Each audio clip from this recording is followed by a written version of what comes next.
Les vraies voix Sud Radio, 17h-20h, Frédéric Brindel, Judith Belair. Bonjour à toutes et à tous et bienvenue dans les vraies voix de l'été de Sud Radio pour ce dernier jour ensemble avant de vous retrouver, vous, Frédéric Brindel, dès lundi et en solo. Mais ce soir, vous êtes là, Judith Belair. Alors je savoure, comme nos auditeurs, que je salue chaleureusement et joyeusement. Les vraies voix sont fidèles au rendez-vous comme chaque jour de 17h à 19h sur Sud Radio. Judith, deux grands débats se profilent à l'horizon. Que voyez-vous? Décrivez-les-nous. Le grand débat à 17h30. Le ministre de l'Intérieur Bruno Retailleau a annoncé le dépôt d'une plainte contre la députée LFI Gabrielle Catala suite à une déclaration dans laquelle elle évoque un racisme généralisé dans la police. Des propos jugés diffamatoires par le ministre qui les a qualifiés d'inacceptables. Il affirme engager cette action au nom de tous les policiers de France. Gabrielle Catala a réagi en dénonçant une procédure qu'elle estime vouée à une relaxe. Elle y voit une instrumentalisation politique de la justice et critique l'usage de fonds publics pour mener cette action en justice. Alors, dans ce genre de déclaration choc, le but consiste à faire le buzz, avouons-le. En reprenant les déclarations et en les déversant dans l'espace médiatique, le ministre offre un coup de projecteur à la députée stigmatisante, quand même, il faut bien le dire. Et pendant ce temps, les policiers enregistrent les invectives ou les messages de soutien. Aussi, nous vous posons la question sur le compte X de Sud Radio. Bruno Retailleau a-t-il raison d'attaquer en justice la députée LFI qui accuse la police de racisme généralisé? Répondez-nous sur le compte X de Sud Radio ou même au téléphone 0826 300 300. Et puis notre coup de projecteur à 18h40, le patron d'Air France KLM, Ben Smith, critique la hausse de la taxe de solidarité sur les billets d'avion passée de 2,63 à 7,40 € en mars 2025 car elle augmente mécaniquement le prix des billets. Ryanair a annoncé la suppression de 25 lignes en France, invoquant cette hausse comme cause principale. Ben Smith estime quant à lui que cette taxe a un impact négatif sur le tourisme et l'économie française. Malgré un déficit net de 401 millions d'euros au premier trimestre, il prévoit une perte de 90 à 170 millions d'euros sur le résultat d'exploitation. Toutes les compagnies aériennes réclament, on va y arriver, une baisse des taxes en France. C'est vrai qu'il y a beaucoup de X, ouais, les allitérations comme ça, c'est pas évident. Bon, alors donc, les chaussettes de l'archiduchesse. Voilà, tout est parti de la compagnie aérienne low cost Ryanair.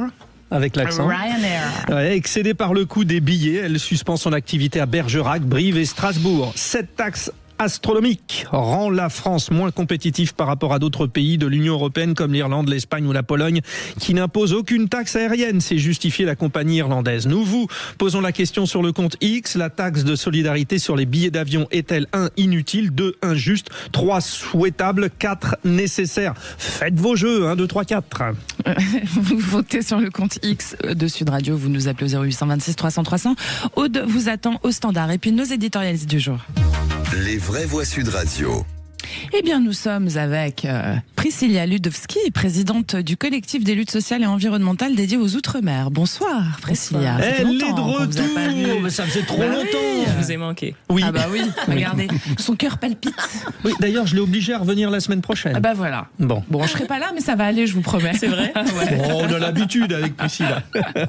Et puis alors, l'homme qui est arrivé dans les studios de Sud Radio avec un ballotin de chocolat, avec son cœur, avec son âme, son rire, sa beauté, son talent, son intelligence. On les laisse. Ça y est, c'est assez bon. On peut s'en aller, on peut sortir du studio si vous voulez. René Chiche, Ça, c'est bien. directeur en chef du groupe Entreprendre. Tout à fait. Je suis ravi de vous revoir encore une fois pour cette dernière fois pour moi de l'année. Oui, parce que vous Vous aussi, faites vous comme partez en Judith, vacances. vous partez. Je pars avec Judith. Ah bon, On n'est pas au courant, première je pars avec elle. On garde les clés avec Priscilla. Nous, D'accord. Allez, 0826 300 300, vous pouvez nous appeler, vous le savez, Sud Radio, c'est votre radio, parlons-en ensemble. On accueille Thomas qui nous appelle de Saint-Marc, c'est en Seine-et-Marne. Bonsoir Thomas. Bonsoir les vraies voix, bonsoir Judith, bonsoir Frédéric. Bonsoir Thomas, alors je suis parti d'Autis, je suis monté à Damartin, je redescends Saint-Marc, je vais jusqu'à Juilly, puis après j'enchaîne Nantouillet, Saint-Même. Alors, c'est chez moi. Tout ça en c'est vélo. Chez moi. Tout ça en vélo. C'était mes routes d'entraînement quand Non, je mais courais voilà. au CSMO. Je ne vous mens pas, on est saura bien tout. d'accord On saura Thomas. tout. Souvenir. Quel expert en géographie, bravo. Mais sinon, vous faites du vélo Thomas, vous? Un petit peu. Ah, bah voilà, vous allez pouvoir vous retrouver avec Frédéric Brindel alors sur les routes de campagne. Bon, sinon vous voulez parler vous voulez, alors déjà vous connaissez le principe, vous restez avec nous aujourd'hui, vous allez jouer avec nous, participer à notre débat, etc. Et vous commencez par un petit coup de gueule, quand même un gros coup de gueule, les changements du 1er août, comment ajouter de la crise à la crise. On vous écoute, Thomas. Tout à fait. Écoutez, j'ai été heureux d'apprendre encore une fois qu'il allait y avoir des petits changements du 1er août. Alors on va commencer par les bonnes nouvelles, ça va aller très très vite. La bonne nouvelle, la première, écoutez, le mégawattheure qui passe de 0,20 à 0,19 le kilowattheure pardon, donc ça fait 2,5% de diminution. C'est cool, mais pas de chance pour nous, les prix d'abonnement augmentent, ils passent de 5,5 à 20%. Donc manque de chance, ça aurait pu être sympa, mais non. Ensuite, on a la revalorisation de l'allocation de rentrée scolaire qui est de 1,7%. Pas de chance, encore une fois, on note 2% d'augmentation sur le prix des fournitures scolaires. C'est vraiment pas de bol, pour le coup. Et ensuite, toutes les dettes qui sont relatives à nos petits livrets, des petits épargnants, alors les 1,7, 2,7, 1,7%. Bref, puis c'est une erreur, les Français, on n'est pas des consommateurs ou des investisseurs, on est des épargnants avant tout. Donc en fait, on va juste déplacer tout ça et puis Bercy qui affirme que ces nouveaux taux sont destinés à protéger l'épargne des Français. Bien joué, bravo, belle pirouette. Alors vous dites ça le jour où il y a la Banque de France qui sort un rapport sur l'épargne des Français. Vous êtes au courant en plus, Thomas? Oui, écoutez, c'est super, magnifique. Non, pour dire que les Français sont de gros épargnants. Ouais. Non, mais là où Thomas, vous me faites rire, c'est qu'effectivement, ils ont trouvé comme argument, en fait, on vous baisse la rémunération du livret A, mais c'est pour vous inciter à plus consommer. C'est vrai que... Mais ça marchera pas. Ouais, c'est vraiment prendre les gens pour des idiots. On n'est pas comme ça en France. Et moi, ce qui me fait rire, c'est que surtout, ce sont des gens qui gagnent à peu près entre 7 et 20 000 euros par mois, qui apprennent à des gens qui en gagnent 2000 à serrer la ceinture. C'est quand même fort, cette histoire. On est vraiment très très dans un pays qui marche sur la tête. On vient encore nous prendre un petit peu le pognon qu'on essaie de mettre à droite à gauche, et en fait on prend des mesures qui ne fonctionneront pas. Donc on va payer, on va être taxé, et puis on continue. Priscilla Ludowski, je rappelle que vous êtes présidente du collectif des luttes sociales et environnementales dédiées aux Outre-mer. Il y a une bonne nouvelle pour les Outre-mer, c'est qu'il y a un versement anticipé de l'allocation de rentrée scolaire en Outre-mer. C'est une des bonnes nouvelles pour le coup du 1er août qui concerne les enfants de 6 à 18 ans. Donc un montant qui s'élève de 423,48 € à 462,33 € par enfant, et c'est tout de suite. Vous étiez au courant de ça? Non, je n'étais pas au courant, mais j'entends parfois qu'il y a des versements anticipés pour les territoires, parce que la spécificité fait que parfois on a des petites dérogations. Mais ça s'inscrit quand même dans le contexte de la mobilisation pour la vie chère qui est encore présent. Il y a eu un projet de loi qui a été annoncé, mais il n'est pas satisfaisant aux yeux du mouvement qui a été lancé. Là, ça fait maintenant un an, pile presque. Et ça avance quand même, ça bouge. Il y a eu des réunions, il y a eu des tables rondes, il y a eu des rencontres, et puis il y a eu aussi des manifestations. On a eu une dimanche dernier d'ailleurs, avec une mobilisation un peu moins forte, mais en tout cas qui disait que les mesures n'étaient pas suffisamment ambitieuses parce que les tables rondes n'ont pas donné, enfin, selon les personnes qui ont lancé le mouvement social, c'était pas satisfaisant puisque on visait tout l'alimentaire et que en face la collectivité disait que c'était pas possible. Priscilla Ludowski, on se souvient de votre passé pas si lointain, ce genre de chiffres, ça vous avait obligé à mettre un gilet jaune, ça vous rappelle des souvenirs? En fait, quand j'entends le témoignage là qu'il y a eu juste avant, je me dis qu'en fait, il y a une certaine boule au ventre à chaque fois à la rentrée et à chaque fois en janvier où il y a les augmentations, en tout cas les changements du 1er janvier, les changements du 1er août, et à chaque fois il y a cette boule au ventre où beaucoup font des efforts et où hop, on remet une couche de taxes, on remet une couche de dépenses c'est anxiogène. Donc oui, je pense que c'est autant de motifs pour mettre le gilet à chaque fois, quoi. René Chiche? Oui, alors d'ailleurs je crois qu'il y aura un mouvement qui est prévu le 17 septembre. C'est pas exactement qui est derrière, mais enfin ça risque. Il y a plusieurs collectifs sont en train de s'organiser. Il y a un peu de récupération politique pour l'instant. Mais c'est vrai. D'aucuns disent on ne sait pas qui est derrière, mais en tout cas on sait qui est devant, c'est nous. Je ne sais pas qui. Mais c'est vrai qu'on, vous voyez ce genre il est en forme. Ça vous dérange pas si je dis quelque chose? On va les laisser le plateau tout de suite. On va les laisser. Allez-y, René. Ok, merci. C'est incroyable. Écoutez, c'est la fin de saison, on peut rigoler un peu. Non, mais voyez ce qui, moi je suis pas spécialement de gauche à fond, mais je suis plutôt d'une sensibilité sociale, je dirais. Et c'est vrai que c'est toujours choquant qu'on annonce d'abord ce genre de hausse, ou de baisse d'ailleurs, ça dépend dans quel secteur on se situe. Le 1er août, alors que les gens ne sont pas vraiment concernés par l'actualité, peuvent parfois oublier ce qui se passe. Et c'est vrai qu'on s'attaque néanmoins, quoi qu'on le dise, toujours quand même aux couches les moins favorisées. Faut le reconnaître, on s'attaque toujours à eux.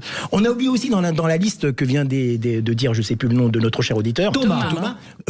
Il y a aussi le prix du timbre qui va changer le 1er janvier. Le timbre vert est passé de 1,39 à 1,52. Oui. Tout ce genre de petites hausses, de petites augmentations sur plein de choses, etc. Bien, c'est vrai, comme a dit justement Priscilla, c'est vrai que ça crée quand même un certain climat, une certaine tension. Et le gouvernement, en même temps, le gouvernement dans sa logique, il est dans sa logique de vouloir absolument mettre en place une économie un peu une économie vraiment budget, avec des effets budgétaires ça, très je pense qu'on l'a contraignants. tous senti passer là. Voilà, en exactement. ouais. Merci beaucoup Thomas pour ce sujet. Vous restez avec nous évidemment, vous le savez. Et puis dans un instant, vous les auditeurs, les auditrices, vous restez avec nous aussi parce que ça va être les 3 mots de l'actu de Félix Mathieu. À tout de suite. Sud Radio. Sud Radio. Parlons vrai. Parlons vrai. Sud Radio. Les vraies voix Sud Radio, 17h-20h, Frédéric Brindel, Judith Les Belair. vraies voix de l'été sont tout au long de l'été avec vous de 17h à 19h. Pour l'instant, il est 17h16 et c'est les 3 mots dans l'actu de Félix Mathieu. Les vraies voix Sud Radio. Félix, vos 3 mots du jour. Bonsoir déjà. cher ami. Bonsoir Félix. Bonsoir tout le monde. Coucou Paul. Et bonsoir à tous. Taxe, largage et fièvre. Donald Trump dégaine de nouveaux droits de douane et fait plonger les bourses. Inquiétude en France pour les viticulteurs taxés à 15% dans quelques jours. Ça se confirme. Ils appellent à poursuivre les négociations. Emmanuel Macron annonce un premier largage aérien d'aide humanitaire sur Gaza. Pendant ce temps, la France gèle l'accueil de réfugiés palestiniens. Le temps de comprendre comment une étudiante gazaoui a failli être accueillie à Sciences Po Lille sans que ses tweets antisémites ne soient repérés. Et puis le ministère de l'Agriculture appelle les éleveurs ovins à faire vacciner leurs troupeaux de moutons et de brebis en urgence. 2000 foyers de fièvre catarrhale ovine détectés en un mois, surtout en Bretagne ainsi qu'en Bourgogne-Franche-Comté. Les vraies voix Sud Radio. It's very simple. They have been charging very, very high tariffs to our C'est farmers. très simple, ils doivent payer le prix juste. Ils ont beaucoup maltraité nos agriculteurs. Donald Trump, dans ses grandes œuvres, on l'entend ici justifier la hausse des droits de douane sur les marchandises canadiennes qui passeront de 25 à 35%. On rappelle qu'il avait menacé Ottawa après l'annonce canadienne de la reconnaissance de l'État palestinien. Mais au-delà du Canada, sa nouvelle salve d'annonces de taxes fait chuter les bourses du monde entier. Aux États-Unis comme en Europe, chez nous en France, c'est les viticulteurs qui redoutent l'entrée en vigueur confirmée le 7 août des droits de douane de 15% sur les vins et spiritueux venus de l'Hexagone. Pas d'exemption, le champagne a un goût un peu amer aujourd'hui pour Damien Champy, président de la coopérative de champagne Le Brin de Neuville. C'est beaucoup de travail pour ce marché américain, des années de rencontres avec les importateurs, de déplacements, de dégustations sur place. Ce serait dommage que tout ce travail soit mis à mal parce qu'il y a aujourd'hui 15% de taxes d'appliquer. On se dit qu'il va en falloir travailler encore plus pour continuer à vendre notre champagne aux États-Unis, que ça va être compliqué, mais voilà, on laissera pas tomber le marché américain. C'est un marché de connaisseurs, consommateurs de cuvées premium, donc évidemment qu'on laissera pas tomber le marché américain. Non. Damien Champy de la coopérative de champagne Le Brin de Neuville, c'est au micro de l'AFP. Ouais, René Chiche, on en sait un peu plus sur Donald Trump. Il est fétichiste des taxes. En même temps, il tient les promesses qu'il a fait aux Américains. Donc, moi, je suis pas du tout pro-Trump. Je trouve que c'est un personnage tellement fantasque et tellement bizarre qu'il peut peut-être même revenir sur ses décisions. On n'est pas à l'abri de ça. Mais il l'a déjà fait. Voilà, exactement. Vu le contexte international et vu quand même la situation qu'il provoque avec ces taxes, qui provoque vraiment un véritable dérèglement économique dans le monde. C'est quand même grave ce qui se passe. Je crois qu'on a maintenant affaire vraiment à une véritable guerre économique, parce que avec toutes ces taxes qu'impose Trump, on risque d'avoir même des tensions sociales dans plein de pays, ça risque d'avoir des répercussions, mais en même temps, est-ce qu'on peut lui reprocher de tenir ses promesses, finalement ? Et en même temps, il y a quand même un jeu de dupes quand même, parce que lorsqu'on voit que certains pays européens protestent contre ces mesures Trump, ne me faites pas croire que Ursula von der Leyen a négocié toute seule dans son coin avec Trump. À mon avis, il y a quand même une discussion téléphonique quotidienne. Oui, exactement. Ouais. Mais elle a dû quand même téléphoner quotidiennement, ne serait-ce pour nous, concernant la France, à Emmanuel Macron et même François Bayrou, qui aujourd'hui joue un peu les vierges effarouchées. Tout ça est quand même, je trouve, un jeu de dupes assez hypocrite, mais Trump, il faut le reconnaître, c'est terrible, fait ce qu'il avait dit. Donc on peut pas aujourd'hui s'étonner. Parce que des fois il a menti. Oui, bien sûr. Mais là, en ce qui concerne le sujet précis des taxes, tout ça, il a dit qu'il voulait que l'Amérique soit la plus forte et le plus de rentrée économique possible. Et bien visiblement c'est le cas si il maintient si on lui permet de maintenir ce plan. Priscilla Ludowski, on entend beaucoup notre Premier ministre François Bayrou parler d'humiliation quant à ces 15% de taxes nouvelles, alors qu'effectivement on imagine bien qu'Ursula von der Leyen n'allait pas aller négocier sans avoir discuté avec nos dirigeants en amont. On a l'impression que c'est un peu le serpent qui se mange la queue, quoi, carrément là. J'aime bien, j'ai retenu le terme grave parce que je trouve que on assiste à un triste spectacle en fait à chaque fois que Trump a été au pouvoir. En tout cas, c'est la deuxième fois là. Et même au mandat précédent, il y avait ce jeu de je vous menace et je fais un pas en arrière et je vous menace et je fais un pas en arrière. C'est comme ça qu'il négocie, quoi. Mais c'est quand même un chef d'État où il y a dans son pays déjà de graves problèmes sociaux et il y a des gens qui se mobilisent par rapport à ces mesures.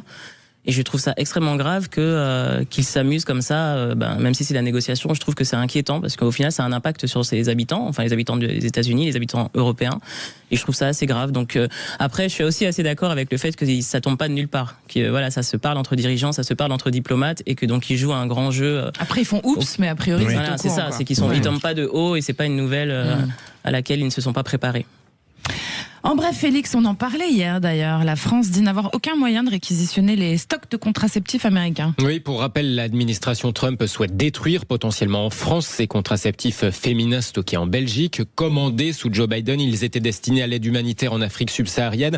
Mais l'agence humanitaire USAID n'a plus le vent en poupe à Washington. Et donc l'administration américaine entend faire détruire ces plus de 8 millions d'euros de stériles et de pilules. Immense gâchis, disent les associations féministes et syndicats qui ont lancé une pétition.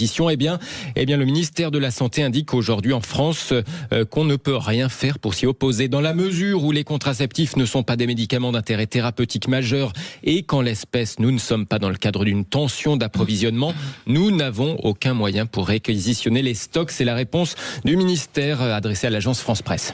Oui, Priscilla Ludowski, ou quand l'administratif devient stupide. Alors, on peut faire des appels. Si vous êtes cambrioleur, vous avez un réseau, peut-être essayer de... Mais est-ce que je peux juste relever une phrase ? Les contraceptifs ne sont pas des médicaments d'intérêt thérapeutique majeur. Non mais c'est une chasse aussi. On hallucine complètement, pardon, mais en fait, parlons vrai. Depuis que Trump est au pouvoir, il y a une chasse aux sorcières. Mais vraiment, ça nous rappelle des temps, je veux dire, il s'attaque aux droits qui ont été obtenus de haute lutte, et c'est quand même, c'est criminel et c'est tellement ridicule de détruire ça. C'est vraiment ridicule, c'est pathétique parce qu'il y a beaucoup de gens qui en ont besoin à travers le monde. Les associations souhaiteraient récupérer. Au moment où le droit à l'avortement est remis en question aux États-Unis. Dans leur c'est quand même bizarre d'empêcher. Mais je veux dire qu'il y a des associations, des ONG qui appellent à pouvoir récupérer, à racheter. Aujourd'hui, on veut racheter. Enfin, je veux dire, c'est quand même complètement débile, quoi. Ouais. René Chiche, vous trouvez pas que c'est toujours les femmes qui prennent quand même dans l'histoire, Les femmes qui prennent quoi? Oui, l'histoire, les contraceptifs ne sont pas des médicaments d'intérêt thérapeutique majeur. Tout ce que vous avez dit, moi je suis totalement d'accord avec vous. Je suis outré par cette décision, cette polémique. Effectivement, les contraceptifs, c'est tellement essentiel aujourd'hui dans la vie quotidienne des femmes. Et donc, des hommes aussi. Des hommes aussi, bien sûr, je sais de quoi je parle. Et donc... Vous prenez des contraceptifs? Je prends des contraceptifs. Non mais vous avez le droit. D'ailleurs, je vais vous faire une confession. Les chocolats que je viens de distribuer sont remplis de contraceptifs. D'accord. Voilà. On n'aura pas d'enfant ce soir. Bon, Félix, ça tue vos plans. Bon voilà, c'est vendredi. Allez, deuxième mot, largage. Emmanuel Macron annonce un premier envoi aérien de vivres à Gaza. Face à l'urgence absolue, nous venons de conduire une opération de largage de vivres à Gaza. Merci à nos partenaires jordaniens, émiriens et allemands pour leur appui, ainsi qu'à nos militaires pour leur engagement, écrit le chef de l'État sur les réseaux sociaux. Emmanuel Macron qui ajoute: les largages ne suffisent pas, il faut qu'Israël ouvre un plein accès humanitaire pour répondre au risque de famine. Dans ce contexte, en tout cas, la France annonce geler jusqu'à nouvel ordre tout accueil de réfugiés palestiniens. Le temps de comprendre ce dysfonctionnement dont on parlait hier, cette étudiante gazaoui qui devait étudier à Sciences Po Lille, avant que ne soient finalement découverts ces tweets antisémites. Le ministre des Affaires étrangères, Jean-Noël Barrot, indique chez nos confrères de France Info prendre l'affaire très au sérieux. Elle doit quitter le territoire national. Elle n'a pas sa place en France. On ne peut pas expulser quelqu'un dans une zone de guerre. Elle doit quitter la France et ça fait partie des discussions qui sont en cours. De toute évidence, les contrôles sécuritaires qui ont été menés par les services de l'État compétents ainsi que par les autorités israéliennes n'ont pas permis de détecter ces propos antisémites et inacceptables. Et avec le ministère de l'Intérieur, nous avons diligenté une enquête interne pour faire toute la lumière sur cette affaire. Et en attendant, aucune opération de ce type, aucune évacuation d'aucune sorte ne se tiendra tant que nous n'aurons pas tirer les conséquences de cette enquête. Ouais, enquête à l'issue de laquelle d'ailleurs il n'exclut pas des sanctions. Jean-Noël Barrot, ministre des Affaires étrangères ce matin chez nos confrères de France Info. Donc plus d'accueil de réfugiés palestiniens en France jusqu'à nouvel ordre. Venons-en à votre troisième mot, fièvre. Le ministère de l'Agriculture appelle les éleveurs ovins à vacciner leurs troupeaux en urgence. Plus de 2000 foyers de fièvre catarrhale ovine recensés en un mois. Le ministère de l'Agriculture ainsi que la Fédération nationale ovine appellent donc les éleveurs à vacciner d'urgence leurs moutons ou bien leurs brebis. Paul Vinel, il s'agit d'éviter en fait un nouveau scénario catastrophe. Effectivement, de nombreux troupeaux sont particulièrement touchés en Bretagne et en Bourgogne-Franche-Comté. On recense près de 2000 cas cette année contre un peu plus de 700 l'an dernier. Et pour cause, la saison estivale qui favorise les moucherons qui transmettent cette maladie de la langue bleue. Alors les cas ont plus que doublé en seulement une semaine alors que le vaccin est largement disponible auprès des vétérinaires. Le ministère de l'Agriculture a commandé pour cette saison 7 millions de doses permettant de vacciner l'ensemble des élevages ovins. La Confédération paysanne, qui est le 3e syndicat agricole, dénonce dans un communiqué une livraison extrêmement tardive de vaccins. Elle demande aussi que les pertes indirectes et les frais vétérinaires soient compensés. Pour rappel, la filière ovine a peiné à se relever de la crise l'an dernier. Précision signée Paul Vinel pour Sud Radio. Puis on rappelle que du côté des troupeaux de vaches, cette fois, les élevages bovins sont aussi en difficulté en ce moment sur le front, cette fois, de la dermatose nodulaire. Merci Félix, merci Paul. Dans un instant, votre grand débat du jour, le ministre de l'Intérieur Bruno Retailleau annonce porter plainte contre la députée LFI Gabrielle Catala après ses propos sur un racisme généralisé dans la police. Il juge cette déclaration diffamatoire et affirme agir au nom de tous les policiers de France. Gabrielle Catala dénonce une instrumentalisation politique et critique l'usage de fonds publics pour cette procédure. Après Thomas Porte, Antoine Léaumont, c'est au tour d'une autre élue insoumise de s'en prendre aux policiers. Gabrielle Catala, députée du Val d'Oise, remet un peu d'huile sur le feu et du coup, Bruno Retailleau, en l'attaquant, lui offre une tribune conséquente. D'où notre question. Qu'en pensez-vous? Dites-le sur le compte X de Sud Radio. Bruno Retailleau a-t-il raison d'attaquer en justice la députée LFI qui accuse la police de racisme généralisé? Vous pouvez nous appeler aussi pour parler et réagir au 0826 300 300. Nous sommes avec notre invité Jean-Christophe Couvy, qui est secrétaire national du syndicat de police Unité. Bonsoir Jean-Christophe, bienvenue. Bonsoir, merci beaucoup de m'accueillir. Bonsoir Jean-Christophe. Alors Jean-Christophe, utiliser la justice pour répondre à des propos polémiques tenus par une élue, est-ce que c'est vraiment la bonne solution? Écoutez, oui, je pense qu'il ne faut rien laisser passer et quand on sent nous insulté, il faut qu'on puisse s'exprimer aussi devant un tribunal et voir ce qu'on peut faire. Vous allez porter plainte aussi? Alors nous, on ne peut pas en tant que syndicat. En revanche, on pousse toujours le ministre à le faire, mais on va se porter partie civile. On est en train de voir avec nos avocats comment on peut s'organiser. Encore une fois, il ne faut pas les lâcher. Merci. Restez avec nous Jean-Christophe Couvy et vous aussi, chères auditrices, chers auditeurs. On se retrouve dans un instant pour ce grand débat du jour, bien intéressant et bien pointu aujourd'hui.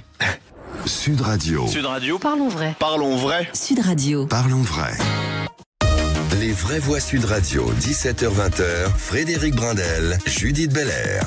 Le duo ce soir est de qualité, il le fallait avant ce long week-end et ce départ en vacances pour certains. Priscilla Ludowski revient sans gilet jaune mais avec sa couronne de présidente du collectif des luttes sociales et environnementales dédiées aux Outre-mer. Et puis René Chiche, dit le poids lourd. Avec un caleçon jaune. Bien sûr, rédacteur en chef du groupe Entreprendre. Tous deux, vous êtes conviés à notre si beau débat. Et je suis très ému d'être avec Priscilla. Mais vous pouvez. Oh, que c'est mignon tout ça. Bah ouais. Elle a beaucoup de charme, mais elle veut pas de chocolat. Non, bon, allez, le grand débat du jour. Sinon.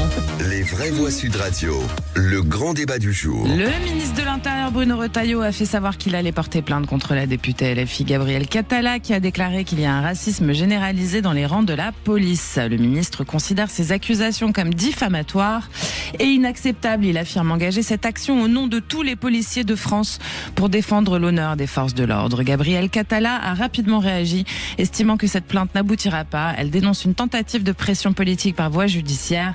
La députée critique également le fait que des moyens publics soient mobilisés pour cette action. Le racisme est un délit. Parler de racisme généralisé globalise un jugement sur une somme d'individualités sans doute très différentes. Du coup, c'est une forme de racisme anti-policier dont la députée se rend coupable. Faut-il pour cela l'attaquer au risque de rentrer dans son jeu et d'alimenter la violence dans notre pays? Ou alors la déclaration de Gabrielle Catala trouve-t-elle un écho sur votre vision de la situation?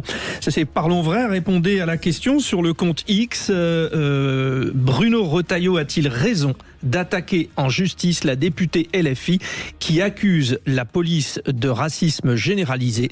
Vous dites oui, il a raison à 88%. Ah, c'est assez clair. Hein. Et pour en parler, nous sommes avec Jean-Christophe Couvi, secrétaire national du syndicat de police Unité. Rebonsoir Jean-Christophe.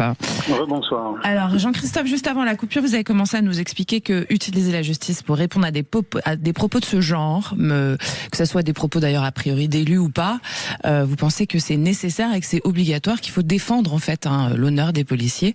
Et vous allez d'ailleurs vous porter partie civile. Oui, parce qu'en fait, les policiers, en tant que service public, nous, on peut pas se défendre sur le terrain. C'est-à-dire, quand on nous attaque, on nous insulte, la seule façon, effectivement, de redonner notre honneur, c'est le tribunal. Donc, on sait bien qu'en ce moment, c'est la saison des festivals et que LFI, on est jamais déçus avec eux. Hein. C'est toujours un festival toute l'année. Et je sais que Monsieur Léaumont, Thomas Porte, au mois de mai, avait fait des sorties médiatiques par rapport aux policiers, accusant encore une fois d'avoir un racisme structuré dans la police. Et ce qui est marrant, c'est que 15 jours après, notamment Monsieur Porte demandait la protection de la police. Donc on lui a donné des policiers pour le protéger parce qu'il était menacé. Donc vous voyez, quand ils ont besoin, effectivement, ils savent appeler la police eux aussi à leur côté. Maintenant, moi, ça me fait rigoler quand l'argument suprême, c'est de dire, attention, l'argent de l'État et des contribuables, pour aller au tribunal, va être utilisé à mauvais escient. Bah écoutez, il y a des députés, notamment LFI, qui avec l'argent des contribuables ne se privent pas d'acheter de la drogue. Voilà, donc moi je préfère qu'on paye des avocats et qu'on aille au tribunal pour effectivement au moins laver notre honneur, et que certains utilisent l'argent que les contribuables leur donnent pour des choses un peu meilleures. Bon, alors, et en plus la consultation évolue sur le compte X de Sud Radio, hein, continuez de voter, mais on est passé à 93%. Bruno Retailleau a raison d'attaquer en justice. Priscilla Ludowski, vous avez d'ailleurs, après la période des Gilets jaunes, souhaité rentrer un peu en politique. On a quand même l'impression que le discours politique, chez certains, mais devient de plus en plus incitatif à la violence, hein. À la violence, je crois pas, mais je crois qu'il y a un jeu du débat national, en fait, où il y a des propos qui sont plus provocants que d'autres et que ça crée ce que c'est en train de créer là. Parce que je pense que si elle n'avait pas utilisé le terme, il ou elle n'avait pas utilisé le terme généralisé, ça aurait éveillé les personnes, peut-être. Et donc, moi, je pense que utiliser l'outil de la justice quand ça arrange, c'est pas souhaitable. Quand les forces de l'ordre se font attaquer ou invectiver, ok. Quand dans la société civile on se fait invectiver ou on se fait insulter, aussi. Sauf que c'est pas totalement le cas. La justice n'est pas forcément du côté de la population.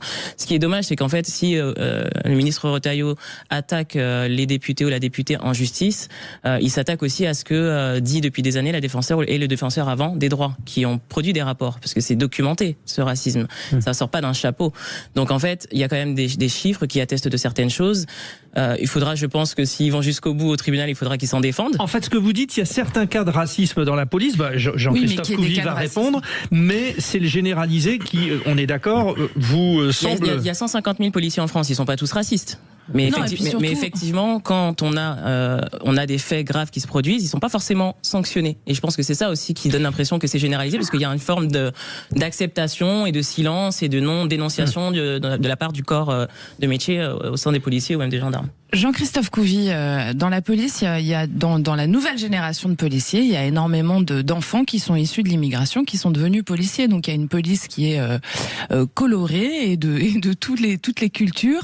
Donc il y a forcément des cas de racisme comme il y en a partout, mais on peut absolument pas parler de racisme de global en fait pour la police. Ah ben non, moi j'engage justement les députés LFI qui ne le croiraient pas, mais de venir dans les commissariats et de voir un petit peu justement les policiers. On est à l'image de la société. On est nous aussi, on a plein de policiers issus de la diversité. Moi-même, je travaille avec Linda Kebab, vous voyez, donc et j'ai plein d'autres collègues issus. Oui, c'est la patronne du syndicat.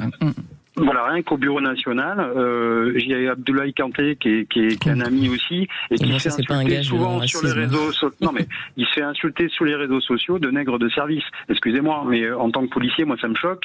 Et là, j'aimerais bien que des fois que SOS Racisme aussi viennent un peu s'enquérir des collègues et de mes collègues et de savoir ce qu'ils pensent et de pouvoir aussi déposer plainte contre ceux qui les injurient.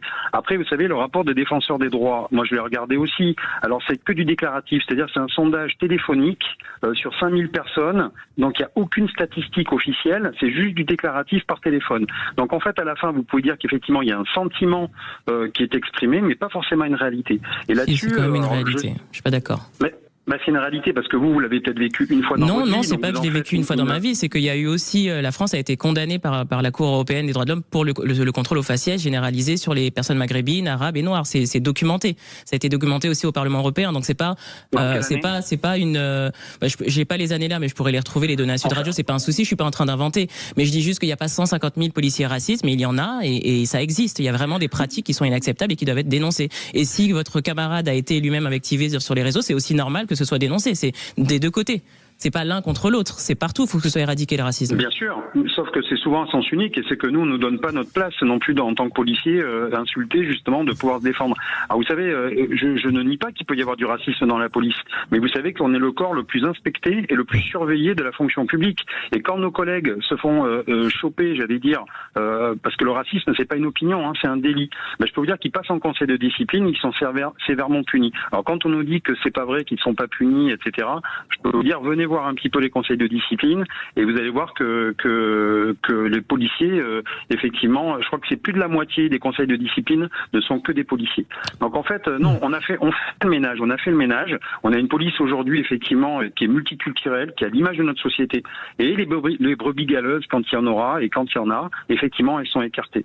Mais vous savez, c'est un peu facile aussi de sortir, j'allais dire, des pseudo-vérités en disant, les policiers sont racistes.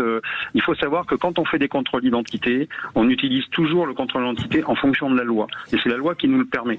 Alors après, effectivement, on travaille aussi dans des milieux très criminogènes. Et donc, je ne fais pas de raccourcis. Mais il se peut aussi que dans les endroits criminogènes, ou quand on est à la recherche d'individus qui ressemblent à des auteurs, effectivement, on fait des contrôles d'identité. Alors, René Chiche, qui n'a pas encore parlé. Absolument. Ouais. Alors, il est évident qu'il doit y avoir des cas de racisme dans la police, comme il y en a malheureusement dans tous les corps de métier. Il y en a dans le journalisme, il y en a dans la charcuterie, il y en a dans l'édition littéraire, il y a partout des cas de racisme, c'est pas le problème. Mais moi, je voudrais répondre à la question précise que vous posez. Est-ce que Bruno Retailleau a bien fait de poser Moi, je vais vous dire quelque chose. Très bonne transition, c'est vers là où on allait. Premièrement, que ça soit clair, j'exècre LFI. J'ai même eu des débats ici houleux avec certains représentants d'LFI.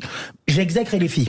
Je soutiens totalement la police, mon cher Jean-Christophe Couvi, parce que c'est un corps qui est essentiel à la cohésion sociale, à la protection des Français, à la sécurité des Français.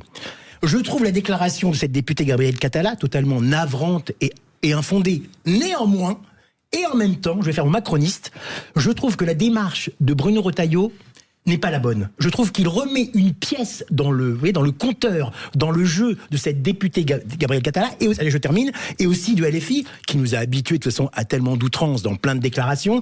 Je ne pense pas que ça va aller très loin, et c'est dramatique, mais je suis un peu d'accord avec Gabrielle Catala, que j'exècre, parce que je ne pense pas que la démarche de Bruno Retailleau va aller au bout juridiquement, parce que je pense que les avocats de Gabrielle Catala vont dire, écoutez, elle a dit qu'il y avait, selon elle, un climat de racisme généralisé dans la police, c'est une opinion qu'elle a, c'est une impression, certains peuvent la combattre, ce qui est mon cas, je ne pense pas qu'il y ait un racisme généralisé dans la police, même s'il peut y avoir des bavures, comme partout.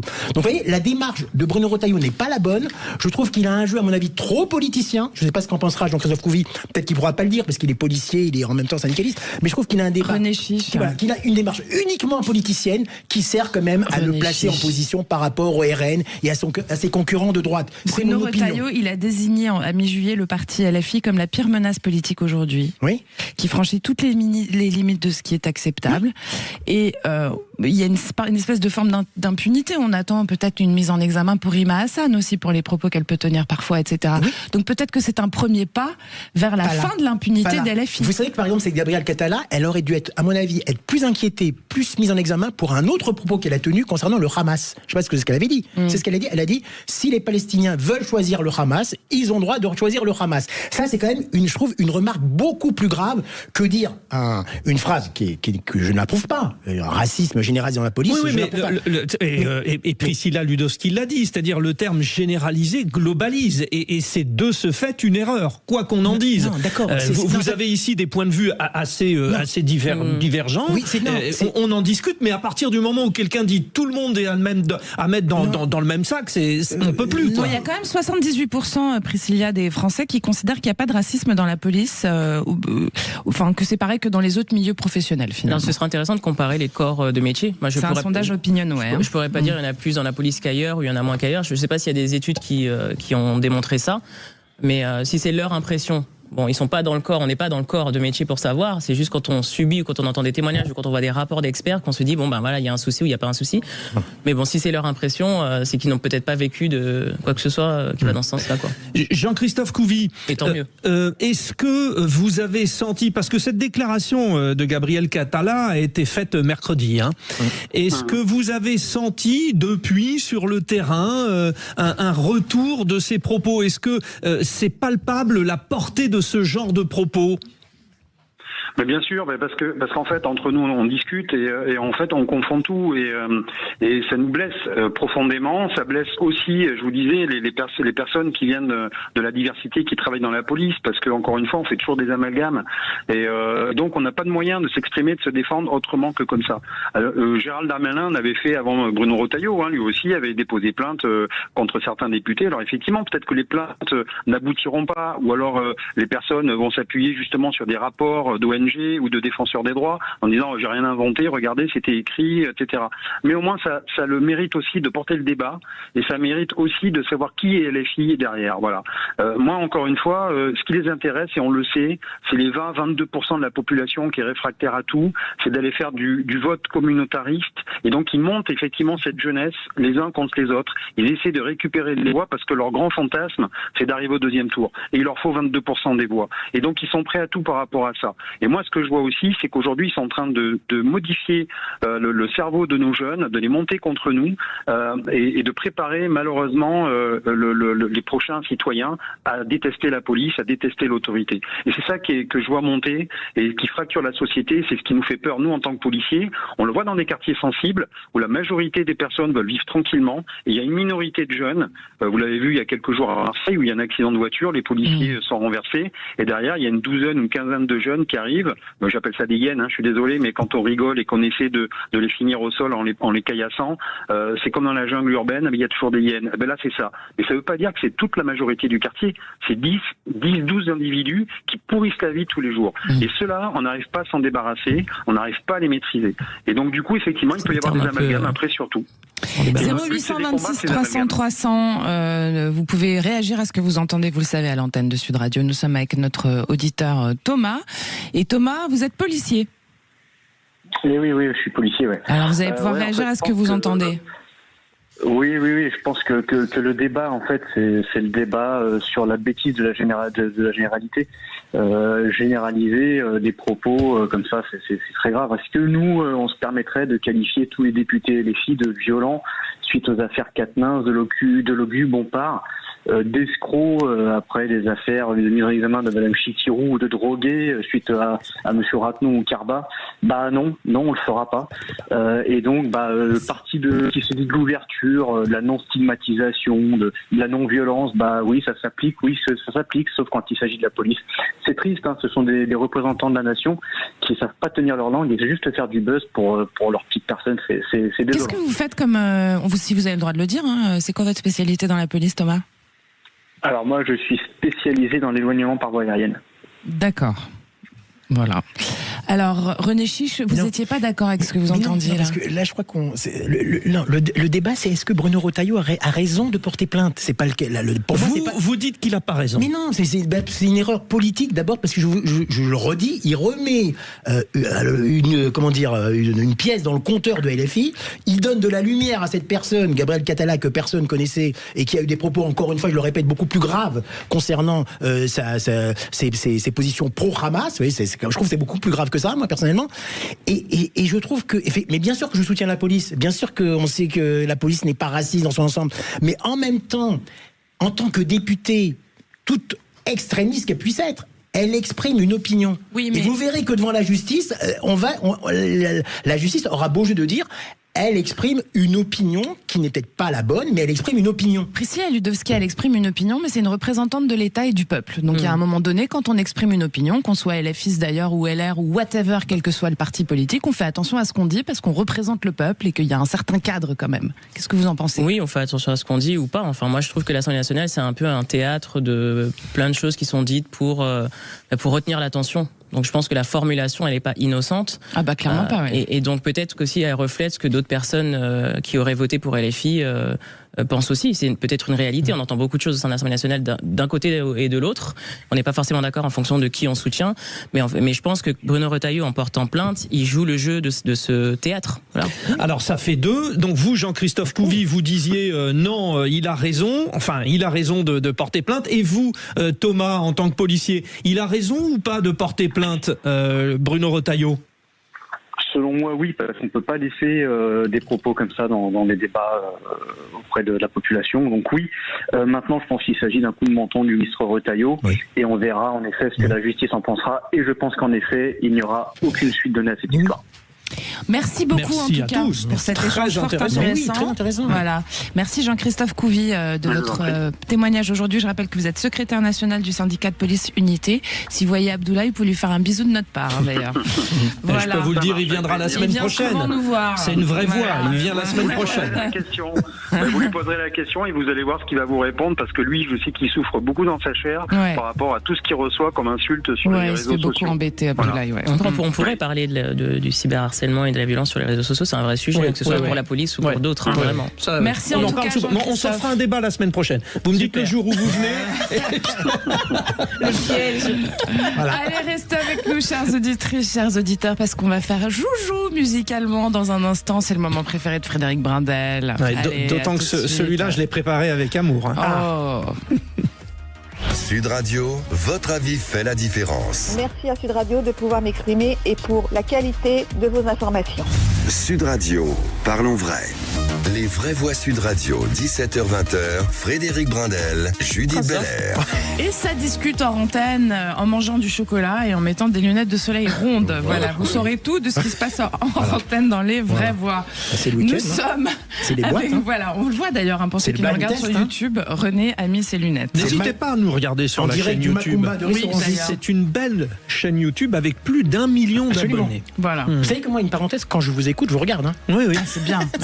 Et vous savez quoi? Quand je vous regarde, je vous écoute aussi. Allez, on est avec Priscilla Ludowski, présidente du collectif des luttes sociales et environnementales dédiées aux Outre-mer. Et René Chiche, vous l'aurez compris, rédacteur en chef du groupe Entreprendre.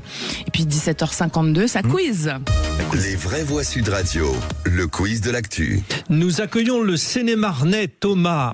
Depuis Saint-Marc. Vous êtes avec nous, Thomas. Oui. Entre Dammartin-en-Gouel et Juilly. Absolument. Voilà. Exactement. Ça fait longtemps que vous habitez là-bas? Non, pas très longtemps. Ça fait à peine 3 ans. Ah, d'accord. C'est un nouveau venu. Parce que moi, je suis né là-bas. Oui, c'est ça. On attendait la phrase. Très bien. J'ai mes parents à Messy, vous voyez, à peu près. Ah, c'est très mignon. Et votre sœur, elle habite où, votre sœur? Alors, je n'ai pas de sœur. Si, j'ai une demi-sœur d'ailleurs. Pourquoi vous avez besoin de rendre? Vous êtes célibataire, René Chiche? Mais ma chère Judith, ça ne vous regarde pas. N'hésitez pas, parce que dès qu'on lance le quiz, je vous donne le... Oui, c'est vrai. Alors, je peux y aller, Judith? Vous pouvez y aller, Le thème du quiz, du blind test, c'est le départ de Judith en vacances. Ah bon? Ça veut dire que tous les extraits que j'ai choisis sont une déclaration consécutive à son départ et au fait qu'elle me laisse seule la semaine prochaine. D'accord. René affronte Priscilla et Thomas et vice-versa. C'est-à-dire que tous les trois, Thomas, depuis votre téléphone, criez bien fort. Priscilla, René, qui est de loin le meilleur. Je suis un peu le Nadal. Donc, Priscilla et Thomas, vous affrontez le meilleur. Il vous suffit de nous donner le plus rapidement possible l'interprète. Il y a 9 extraits. Celui qui a le plus de points a gagné. On a le droit de tricher ou pas? Non. Non. Ah non. Extrait numéro 1. Alain Chamfort. On n'a même pas le temps de respirer. Vous l'aviez, Thomas, en plus, non? Là, je connais. Bien sûr, Ouais, mais parce qu'il est parti vite aussi. Je regarde Marie, notre réalisatrice, il l'a dit rapidement, non? Parce que René est parti vite, hein. On le donne à René, hein. Ah bah oui, attendez, bien sûr qu'on a René. Bon, une réclamation. 1-0-0, donc Judith ne partira pas en bateau, et heureusement, parce que Manu Révin ne l'a pas retrouvé. Ouais. Numéro 2. Je connais ça. Je serai toujours à l'heure, je te ferai des fleurs, je serai ton somnifère, ton bonheur sur l'hémisphère. J'ai jamais entendu ça. Alors, Thomas? Violet. Vous dites comment? Violet, je l'ai dit. Bravo. Il l'a dit avant vous, René Chiche. C'est René, Mais j'avoue qu'on ne reconnaissait pas très bien. Le problème, c'est qu'on comprend jamais les paroles de Benjamin Biolay. Reviens, on a Benjamin Biolay, je connais pas la chanson. Ouais. Ça s'appelle Reviens mon amour, donc toujours dans le thème, le départ de Julie, vous avez compris. Grosse déclaration. Le score, s'il vous plaît, le score. 2-0-0. Merci. J'enlève mes lunettes. Vous entendez que vous m'entendez pas là depuis tout à l'heure. Hein. Elle est numéro 3. Ah, Céline Dion. Oui, Priscilla qui devance René Chiche. Mais attends. C'est vous qui chantez sur Céline Dion. Vous n'y étiez pas du tout. Moi, j'avais pensé à les versions Maria Carré, je suis désolé. Ah oui, oui. Oui, ça mais pourrait. ça aurait pu, mais elle a raison. Non, bravo, elle se prépare Si pour on Noël peut en juste ce moment. écouter 2 secondes chanter la reine Céline. Écoutez la reine Céline. C'est vrai. Ouais, c'est beau, c'est beau. Ah, non, vous l'avez pas écouté, vous avez dit c'est beau. Allez, numéro 4. Elle est dure celui-là. Ah, c'est pas la canadienne, ça? Allez Thomas, vite. Dientel? Ouais. Non mais René Chiche. Ah oui, mais bon, Fallait pas jouer, ça suffit. vous prenez pas pour un genou non plus, Thomas, ça va. Bon, ça fait 3-1-0. Thomas, faut marquer maintenant. Hein. Allez, 5. Eddie Mitchell. Ah non, putain. Vous l'avez dit, Thomas, vous l'avez dit. Qu'est-ce qu'il a dit? Il a dit un gros mot. Il a dit un gros mot. Oui, j'ai dit un gros mot, pardon, j'ai dit un gros mot. Pas grave, Thomas, je vous aime bien quand même. Donc ce n'est pas votre réponse, Thomas, mais c'est bien celle de René. C'est bien Eddie Mitchell, 4-1. René n'a pas encore mathématiquement gagné puisqu'il reste beaucoup d'extraits. 4. Allez, René. Allez, René. Numéro 6. Ah, ça, j'aime beaucoup ça. Oula. Bah, ça, c'est Christophe au départ, mais c'est pas elle, lui. Oui, C'est elle qui chante. Oh là, Très forte en chant et en danse. en chant et en danse. Ah oui, Christine and the Queen. Oh là là. Non, j'ai reconnu après. Thomas le genou. Oui. Ouais. Sur Christine and the Queen, on vous attendait. Christine and the Queen, oui. Ouais, Bah absolument. oui. Ça s'appelle toujours comme ça? René oui, Ça, enfin, c'était à après, on l'époque. sait plus Oui, trop. elle, parce que- elle est revenue maintenant son nouveau Christine and the Queen. Ouais. Elle se Alors, rappelle comme ça maintenant? Oui, elle se rappelle. Vite, il faut d'accord. qu'on fonce. Mathématiquement, René a gagné, mais quand Allez, même, 7. écoutons. Léo Ferré. Oh, c'est mon préféré, lui. Mais je veux continuer là, je veux pas qu'on m'arrête. Le temps va, tout s'en va. Numéro 8. Il y a tout qui s'en va, les points. J'ai tant besoin de toi. Ah, je connais ça, merde. Ça va, Frédéric? Oui, qui c'est Thomas, bravo. Oui, je connais ça. Et attention, vous savez ce qu'on fait, René, sur la dernière. Vous laissez, ça compte triple, ça compte laissez triple. Priscilla et Thomas. Le vainqueur, celui qui trouve le dernier, Priscilla ou Thomas, il sera deuxième. Et c'est un il y a un honneur podium. derrière René. Il y a un podium, il y a un Allez, podium. numéro 9. C'est Priscilla. Allez. Ah mince. Oh, c'est facile. Johnny? Mais non, il a un accent, lui. Allez, Thomas. Garou? Oui. Non, c'est pas Garou. Ah, Nougaro. T'as dit Garou? Non, t'as même pas bien triché. Non, Claude Nougaro. Oui, allez, hop, on C'est le pas donne à grave. Thomas. On le donne à Oui, Thomas. oui, là, allez, oui. Thomas Bravo, deuxième. Thomas. Mais Bravo, le- René. Bravo, Non, mais- bravo, René. Non mais moi qui essaie de lire sur les lèvres, non, ça marche C'est pas. pourquoi elle a dit marche Garou? pas. Parce que je me souviens de nous, Garou. Faut vite y aller parce que c'est. Ouais. Ouais, faut y aller parce ça que y est. dans un instant, il y a journal, tout ça. Ah Allez, oui, ah restez oui. avec nous, chers auditrices, chers auditeurs. À tout de suite. Eh ben. Sud Radio. Sud Radio, parlons vrai. Parlons vrai. Sud Radio. Merci Rémi André. Les vraies voix Sud Radio, 17h-20h, Frédéric Brindel, Judith Belair. Eh bien, nous sommes partis pour la dernière heure de l'émission et dernière heure de l'été pour Judith Belair avant qu'elle parte en Fin vacances. août, hein, je reviens fin août quand même. Hein, une Oui, petite de semaine l'été. avec Ah oui, vous. on sera encore en été. Bah oui. Ah oui, c'est vrai. On Oui, sera oui. encore. Vous allez me supporter encore fin août pendant Oh, une bah, semaine. ça ira. va Hein, aller. moi, il n'y a pas de souci. Ouais, hein. vous venez de me faire une déclaration d'amour, donc a priori ça va aller. Et vous avez été touché, je le Oui. vois. Alors, autre déclaration d'amour à faire. Tout d'abord, à René Chiche, qui est rédacteur en chef du groupe Entreprendre. Et René, vous le savez, je vous aime. Ah bah voilà, c'est l'amour flou. C'est dit. Et alors, une de mes habituées, elle sait que je l'aime aussi, Priscilla Ludowski, présidente du comité des luttes sociales et environnementales dédié aux Outre-mer. Je vous aime. Oh là là là là. En chuchoté. C'est pas du Sud Radio. Allez, 0826 300 300, vous le savez, le standard de Sud Radio, c'est votre standard. Nous sommes avec Patricia qui nous appelle de Montpellier. Bonsoir Patricia. Bonsoir à vous les vraies voix, je vous remercie en tout cas de me prendre à l'antenne. C'est avec plaisir Patricia. Alors vous avez un coup de gueule, enfin grosso modo un témoignage sur les vétérinaires à passer. Oui, c'est ça, j'ai un gros coup de gueule à pousser en fait, parce que c'est vrai que les vétérinaires aujourd'hui, on vit dans une complète omerta, parce que bon, pour vous expliquer, quand on adopte un animal, il faut garder à l'esprit que cet animal, il fait partie entière de notre famille, c'est un membre de la famille, et le professionnel de santé vétérinaire aujourd'hui n'est plus ce qu'il était avant, vous voyez, donc aujourd'hui, je trouve qu'ils sont passés sur un côté plus rentabilité, abattage un peu dans leur fonctionnement, un peu comme dans le corps médical, pour nous, humains. Et je parle en connaissance de cause, puisque j'ai eu 2 expériences dans ma vie. La plus courte, c'était mon premier chat qu'on avait adopté à la SPA, qui était condamné qui avait un cancer. Quand on est allé pour l'euthanasier chez le vétérinaire, la première chose qu'elle m'a demandé, c'est: est-ce que vous êtes passé par le secrétariat pour payer ? Alors qu'on était en pleurs, vous imaginez le choc, voilà. La deuxième fois, c'était la pire, il y a 2 mois, mon petit chat de 4 ans avait avalé un objet, mais le premier vétérinaire ne l'a pas capté. J'ai demandé un deuxième avis, je vous la fais courte, parce que sinon, voilà, c'est des grandes histoires qui durent des mois. Mais voilà, j'ai demandé un deuxième avis, et finalement, le deuxième avis, ils ont trouvé qu'elle avait effectivement ingéré un objet, alors que le premier veto ne l'avait pas vu, et ne m'avait pas envoyé sur un second avis.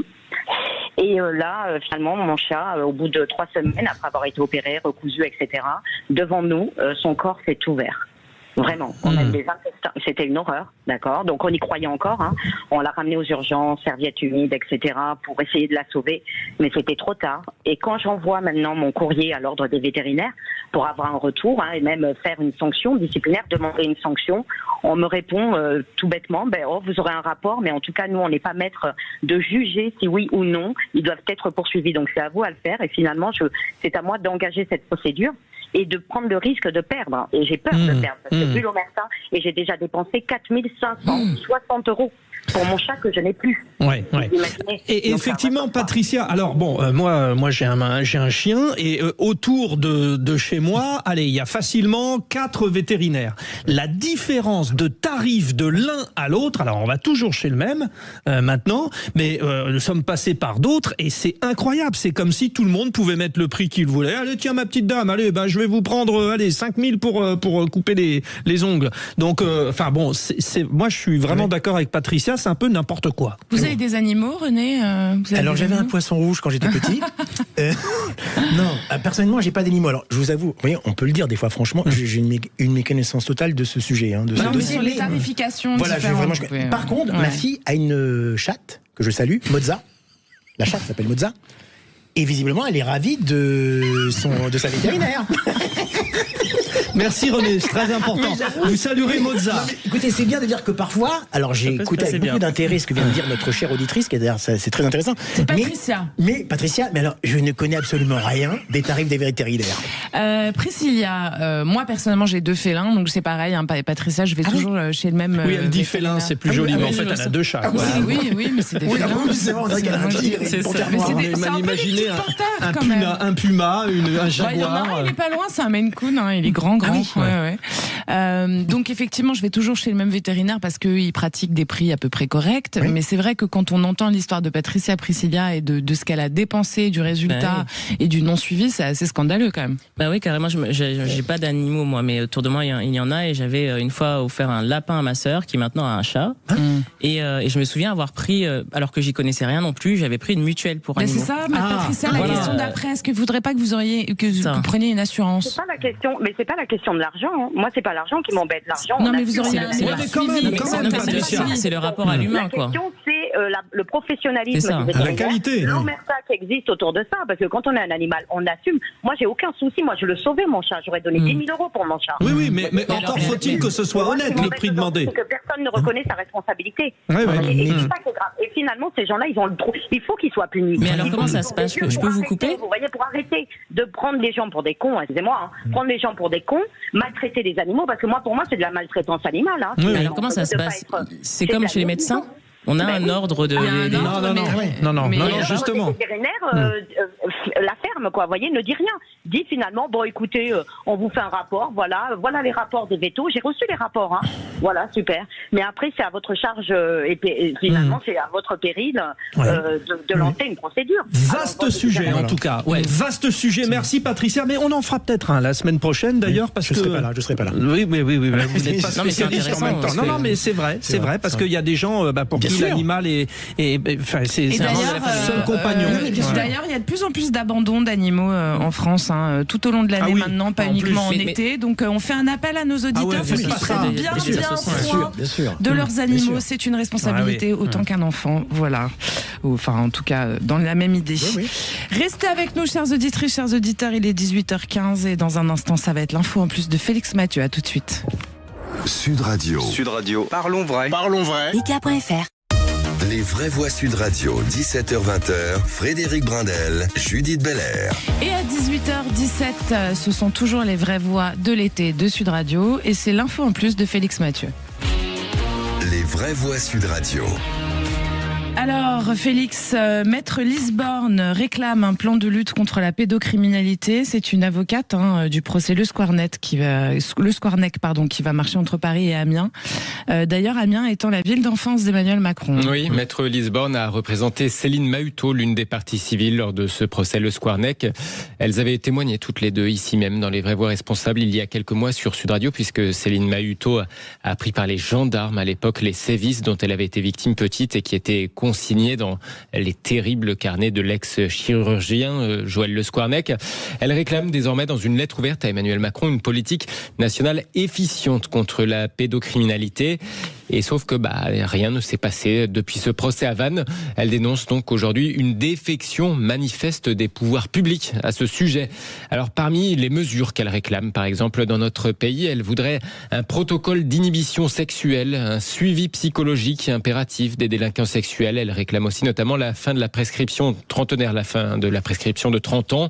L'avocate de Céline Mahutot annonce donc se lancer à la fin de ce mois d'août dans une marche cathartique, ce sont ses mots, au nom de sa cliente dont elle va porter la lettre entre Paris et Amiens, la ville donc où le président Macron a grandi. Maître Lisborne qui était censé être avec nous. Bon, petit problème de liaison, je crois qu'on a du mal à la joindre. C'est pas grave, on va en parler quand même parce que c'est un vrai sujet.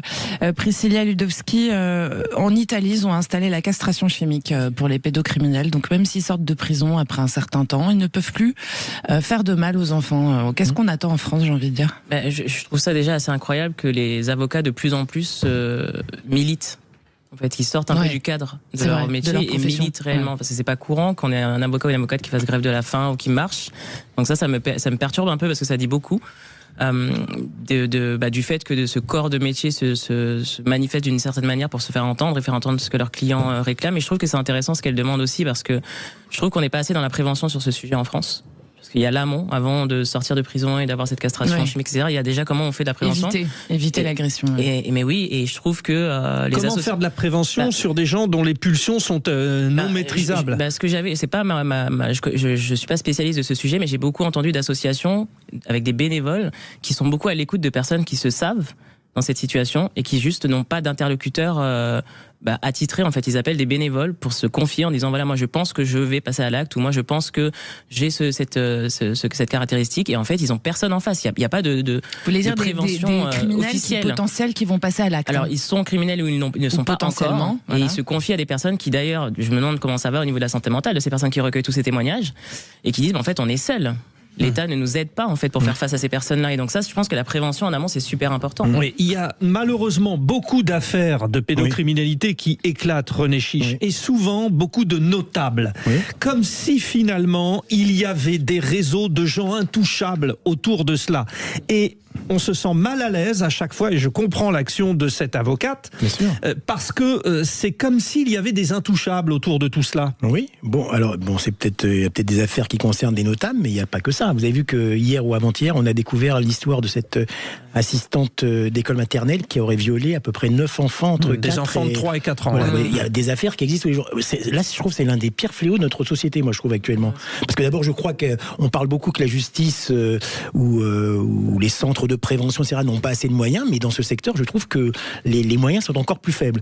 Et c'est vrai que vous avez peut-être des affaires de notables, peut-être qui sont d'ailleurs étouffées, on n'en sait rien. Ça, je ne sais pas, peut-être plus au courant. Oui, ça a malheureusement souvent été le cas. Il y a eu, lors de certaines années, des suicides de personnes qui étaient justement aussi accusées. Même aussi, on peut le dire parfois dans le milieu un peu culturel, il y a souvent des histoires un petit peu, culturelles, politiques, etc. Dans tous les milieux. C'est vrai que c'est... Et il y a beaucoup de parents, d'ailleurs, c'est incroyable, il y a beaucoup de parents maintenant qui ont peur. Moi, j'ai vécu l'exemple vraiment concrètement par des amis à moi, des parents qui ont peur d'inscrire leurs enfants à la crèche. Alors, c'est incroyable. Il y a des gens qui ont peur de ça, c'est maintenant. Priscilla Ludowski, est-ce qu'il n'y a pas aussi une histoire de, déjà, le fait que ça soit pas dit, c'est un peu, il y a de la honte dans tout ça, la honte de le dire, ou la honte même d'assumer la judiciarisation de l'affaire, peut-être. Et puis aussi, comment on éduque les enfants face à ce fléau? C'est-à-dire, est-ce qu'il ne faut pas commencer très tôt à dire aux enfants de faire attention à cet endroit, c'est que maman, ou toi, quand tu te laves, etc., etc. quoi. En tout cas, j'ai l'impression que beaucoup de parents sont déjà dans cette démarche-là, de dire à leurs enfants de faire attention, de respect de l'intimité, de la limite, etc. Mais ça me parle beaucoup la mesure qui est demandée là par l'avocate de mettre fin à la prescription. Alors, je suis pas juriste, donc je sais pas ce que ça implique au quotidien de travailler dans ces conditions s'il n'y a pas la prescription. Mais en attendant, on a affaire à des personnes qui parfois osent parler qu'à l'âge adulte. Donc si au moment où elles sont prêtes psychologiquement à faire face à tout ça, le procès c'est pas facile. Elles peuvent pas parce qu'elles sont limitées par la loi, c'est compliqué quoi, ça les aide pas, ça aidera pas davantage à ouvrir la voie à des personnes qui voudraient parler. Et puis bien sûr, il y a la question des sites pornographiques où l'on trouve ce genre d'images. D'ailleurs, il y a encore aujourd'hui un proviseur de collège dans la région lyonnaise qui a été interpellé parce qu'il avait des images comme ça. Alors, comme vous disiez, comme disait Judith, c'est vrai que ça passe par l'éducation des enfants, on est d'accord. Mais souvent, malheureusement, les parents laissent leurs enfants avoir accès à Internet, sur des portables, mais même des enfants de 5-6 ans qui regardent des images de vidéos sur des portables, Internet. Et l'éducation des parents passe aussi déjà par ça. Il faudrait déjà que les parents prennent conscience d'interdire. Ici, il y a des images détournées d'enfants qui servent à la pédopornographie aussi. Donc on peut redire aussi aux parents, ne mettez pas des photos d'enfants sur vos enfants sur les réseaux sociaux. Exactement. Voilà, vos enfants sur les réseaux, effectivement. Merci pour ce sujet fort utile et d'actualité importante, Félix Mathieu. Allez, vous restez avec nous dans un instant. Ça va être le tour de vos vraies voix. Ils vont pouvoir nous dire ce qu'ils nous ont concocté pour leur tour de table. À tout de suite. Sud Radio. Sud Radio. Parlons vrai. Parlons vrai. Les vraies voix Sud Radio, 17h-20h, Frédéric Brindel, Judith Belair. Alors là, les choses sérieuses commencent. Vous les avez testées sur les débats, vous les avez testées sur le blind test, mais là, ils sont maîtres à bord. Nos deux vraies voix vont donc porter leur sujet d'actualité et briller, on l'espère. Nous n'en avons aucun doute, puisqu'il s'agit de Priscilla Ludowski, la présidente du collectif des luttes sociales et environnementales dédiées aux Outre-mer, et de René Chiche, rédacteur en chef du groupe Entreprendre. Et alors, on va commencer avec vous, Priscilla On envoie le Ludowski. petit... Ouais. Allez, c'est parti. Le petit... Oh, dites, je vais envoyer les actualités. Vous venez les voir dans la cabine? Tenez cette table-là. Et ben tout le monde l'appelle la table des chevaliers. Ah bon? Une fois, il y a un type qui l'a appelé la table des deux connards. Mais je sais pas si vous nous avez reconnu. Le tour de table. De l'actualité. Le retour des chevaliers du fiel sur Sud Radio. Alors, Priscilla Ludowski, en Martinique, votre sujet. En Martinique, plusieurs écoles du Robert ont fermé face au gaz toxique dégagé par les sargasses. Alors déjà, vous allez expliquer ce que c'est les sargasses, s'il vous plaît. Oui, les sargasses, ce sont des algues brunes. Voilà, qui dégagent lorsqu'elles s'échouent sur la plage du sulfate d'hydrogène et de l'ammoniac. Donc voilà, ça cause des vomissements, des nausées, ça impacte aussi l'électroménager, les commerces ferment. C'est un triste paysage quand on a les sargasses d'un côté et puis tous les commerces fermés en bord de mer parce que l'odeur est juste horrible. Si je devais comparer, ce serait des œufs pourris. C'est vraiment ce que ça sent. C'est très désagréable. Et en plus, ça rend les gens malades et ils fuient les côtes et ils changent de lieu de vie et ils perdent leur commerce. Donc c'est vraiment un fléau. Mais il y a un triste record qui vient d'être battu. Là, c'est le nombre de tonnes de sargasses échouées sur la côte atlantique, sur la mer des Caraïbes et du côté du golfe du Mexique. Et on est à 38 millions de tonnes de sargasses. Alors il y a des initiatives locales qui récupèrent quelques sargasses séchées pour en faire, pour les recycler et faire, avoir une alternative en fait, puisque les mesures qui sont mises en place elles sont pas suffisantes, et là il y a des collectifs qui se mobilisent parce qu'il est temps que ce soit vraiment reconnu comme une catastrophe naturelle, et du coup ils demandent à ce que ce soit reconnu comme tel et que la justice, enfin la loi évolue sur ce sujet pour qu'il puisse être indemnisé, pour que ça puisse être reconnu par les assurances, ce qui n'est pas le cas encore aujourd'hui. Et donc, c'est totalement naturel, cette surabondance, ou alors c'est provoqué par l'activité humaine? Alors il y a plusieurs théories, mais il y a celle du réchauffement climatique, aussi celle de l'activité au large du Brésil, l'activité en mer au large du Brésil qui amène les sargasses sur la côte. Et donc on va dire que je pense que le réchauffement climatique n'aide pas à ce que ça disparaisse, et ça a un impact aussi même quand elles sont dans l'eau. Dans l'eau, ça a un impact sur les pêcheurs. Les pêcheurs, ça asphyxie les poissons, et c'est compliqué pour les pêcheurs d'aller récupérer les filets qui sont pleins de sargasses. Donc eux dénoncent de leur côté, les commerçants en bord de mer dénoncent, les collectifs d'habitants se réunissent parce qu'ils ont leur habitation délaissée, et puis ils ont plus d'électroménager puisque ça fait tomber en panne l'électroménager, et ça rend les gens malades. Donc voilà, c'est un vrai fléau, ça fait plus de 10 ans que ça dure. Et rien ne bouge. Alors il y a des plans par-ci par-là, mais c'est très temporaire. Même quand on y va, on voit qu'il y a des barrages qui sont faits pour que ça n'arrive pas sur la côte. Mais c'est vraiment, il y a une surabondance, et vraiment temps qu'on puisse au moins reconnaître que alors, ça a eu lieu. Le problème de la reconnaissance de catastrophe naturelle, si j'ai bien compris, c'est qu'il y a un caractère récurrent des arrivages, et que du coup là, on n'est plus sur du saisonnier. Là c'est vraiment c'est ça, c'est récurrent. On n'est plus sur du saisonnier comme avant. On se dit là c'est la période des sargasses, on va pas aller à la plage, ou on va fermer pendant un mois parce qu'on sait qu'au niveau du commerce on ne vendra pas parce que personne ne viendra tellement l'odeur elle est insoutenable. Mais là ils sont fermés tout le temps, et les écoles ferment. Ça aussi, ça a un impact sur l'éducation, sur la vie quotidienne. Oui, ça présente des risques pour la santé humaine. René Chiche. Mais le ministère d'Outre-mer, par exemple Manuel Valls, ne s'est pas saisi du dossier, ne s'est pas rendu sur place, ou n'a pas envoyé, vous voyez, à l'époque, plutôt actif. À l'époque, oui, non, justement, c'est pour ça que... Oui, je vois faire beaucoup de déplacements ces derniers temps. Moi, j'avais rencontré l'ancienne ministre Annick Girardin à l'époque, où on en avait parlé, et elle me disait qu'en fait, ce n'est pas une catastrophe naturelle, donc on ne peut rien faire. Mais donc c'est tout le problème. C'est pour ça qu'ils militent pour que ce soit reconnu comme tel, pour que ensuite le processus se déroule, l'indemnisation, la reconnaissance. Puis l'aide aussi pour nettoyer, quoi. Aussi, ouais. Mais est-ce que ça met en péril le tourisme sur place, c'est ça? Ah oui. Objectivement, si on peut plus aller à la plage, on y va plus. Sur toutes les déjà les gens peuvent plus aller à la plage, mais il y a les petits commerces qui sont au bord ferment. Il y a un problème en ce moment, actuellement, de sargasses. Au Robert, au Vauclin, c'est horrible. Ils sont tous fermés au bord. C'est horrible. Donc ça a un impact sur l'économie parce qu'ils vivent du tourisme. C'est pour ça. On rappelle, ça émet de l'hydrogène sulfuré. On a tous en mémoire le soufre. Allez, René Chiche, votre sujet, c'est alors pas mal comme sujet. Donc l'extraordinaire vitalité de l'industrie high-tech israélienne en dépit des guerres contre le Hamas, le Hezbollah et l'Iran. Voilà. Je dirais que pendant la guerre, les affaires continuent. Non, sérieux, mais sans aucune moquerie. Alors, en fait, on vient d'apprendre la vente record non plus d'une start-up, mais d'une entreprise israélienne qui s'appelle Cyberhack, qui est spécialisée dans l'accès au réseau informatique. Je résume parce que c'est un peu technique.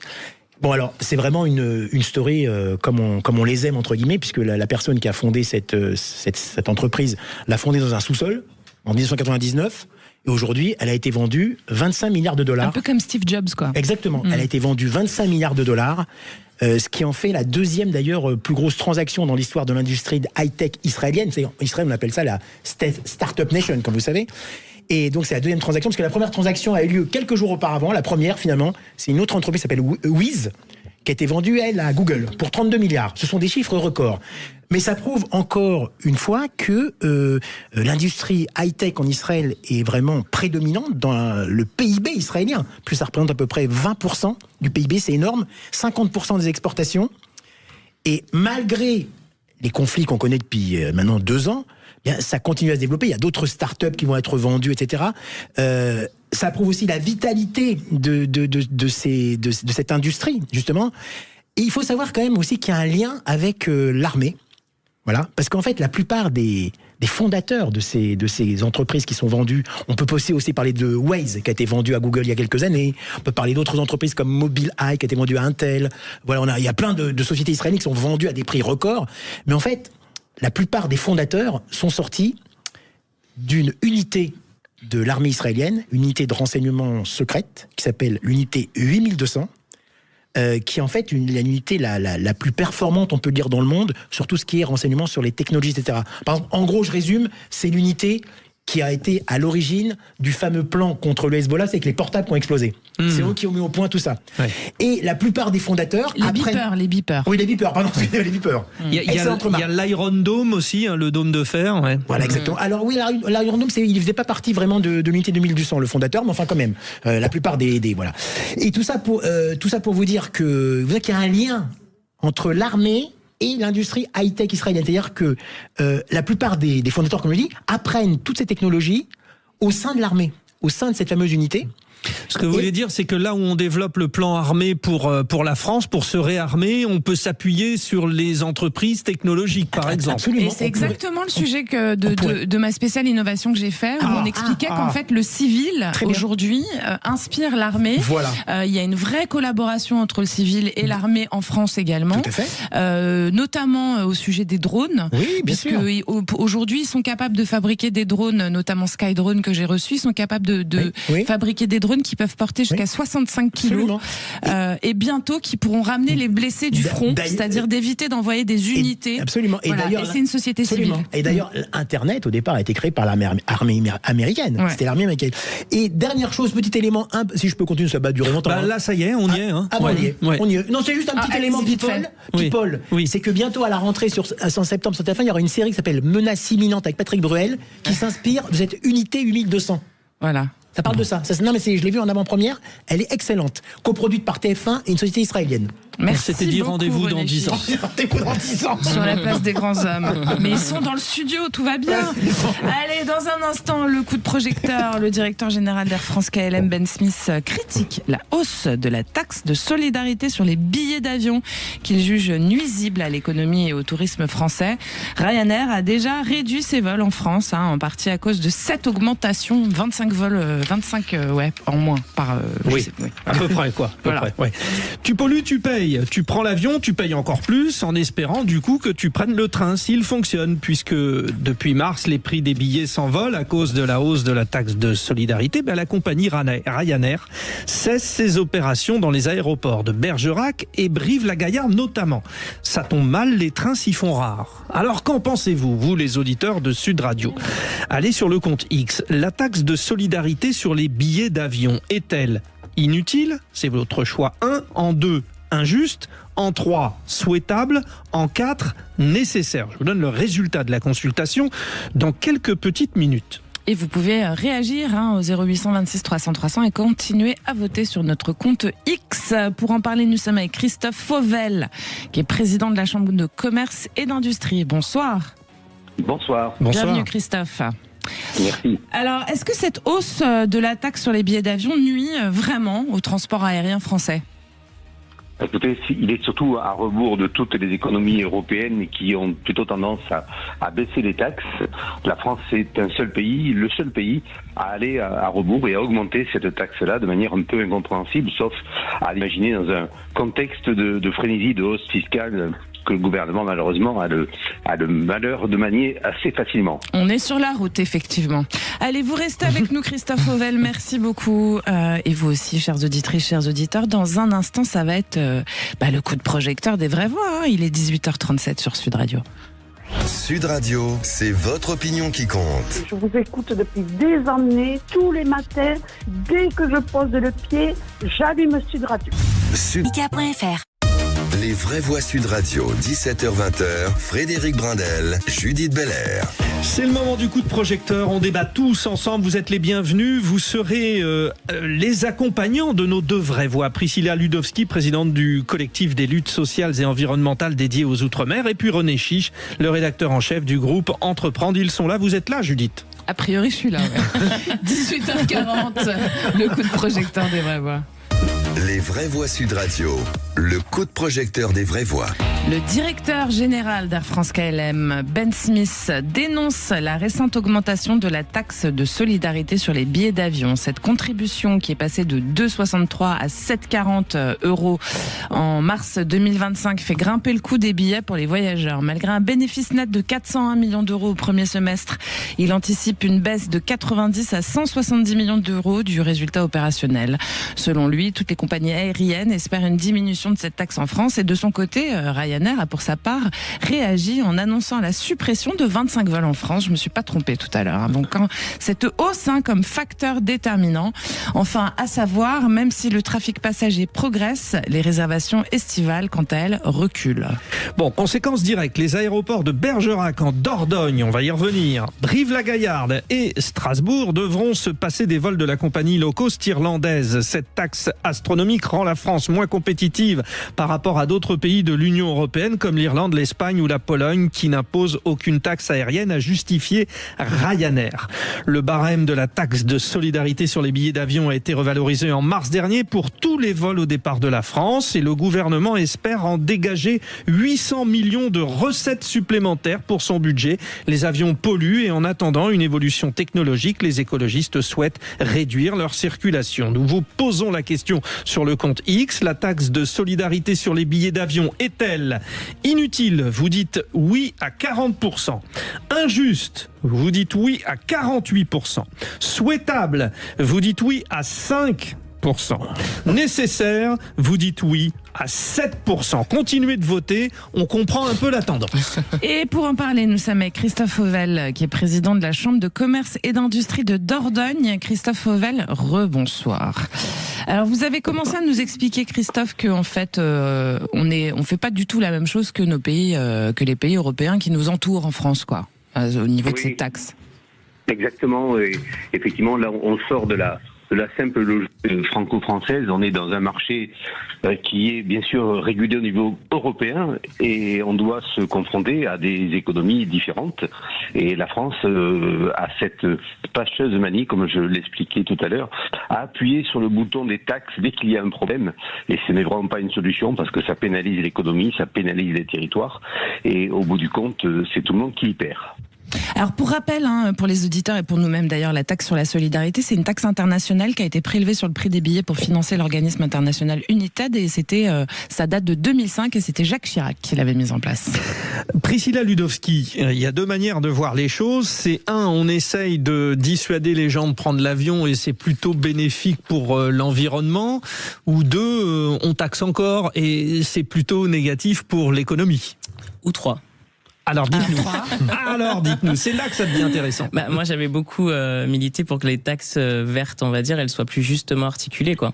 Donc le secteur aérien, il échappe encore depuis de nombreuses années à la taxe sur le kérosène, là où d'autres sont taxés dans différents modes de transport. Donc on veut nous inciter à moins prendre l'avion, sauf que l'avion c'est un mode de transport qui peut être contraint pour certains. Moi je pense toujours aux habitants qui sont dans les outre-mer, qui sont obligés parfois de repartir et faire des allers-retours, là où pour d'autres c'est du loisir, et pourquoi pas, sauf que c'est pas juste en fait. Je veux dire, la manière dont c'est articulé, ça devrait être une taxe aussi qui devrait être peut-être redistribuée d'une certaine manière, parce qu'il n'y a pas beaucoup de transparence. C'est un peu ce que je dénonçais avec la taxe carbone, c'est qu'il n'y a pas de transparence sur qu'est-ce qu'on ferait de cette taxe.